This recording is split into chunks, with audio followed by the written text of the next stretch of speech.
Samarendra Das special public prosecutor district and session जज जाजपुर।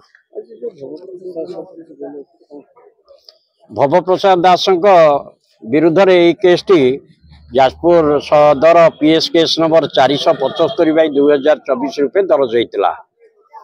तेणु यही केस टी भारतीय न्याय विधि संहितार सेक्शन 127, 296, 115(2), 351(2), 74 एवं section 3(1)(RS of SC and ST act जोटा आदिवासी हरिजन एट्रोसिटी केस जहाँ कह जाए विरुद्ध रुजु होता।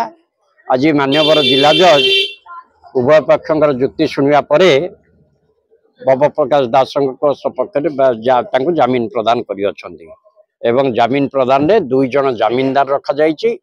प्रत्येक 20,000 टंकार जमीनदार 20,000 टंकार सिक्यूरिटी बॉन्ड दे जमीन नहीं पारे। एवं यह व्यतीत 3 गोटी शर्त रखा जाइए जमीन रे थिला बेले यही केस रे थिबा साक्षी मानक प्रभावित करि परिबे नाही।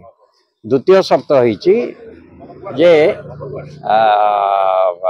जो कौन प्रकार अनलफुल जमीन रे थिला बेले कौन प्रकार अनलफुल असेंबली से लीड करि परिबे नाही। तृतीय रे होइछि जते बेले तांकर जो एड्रेस देइचंती एड्रेस बाहर को जिबे स्थानीय पुलिस की जनै की इनफॉरमेशन दे कि से बाहर को जाई परिबे। ए 3 गोटी शर्त रे तांको जमीन दिया जाइछि।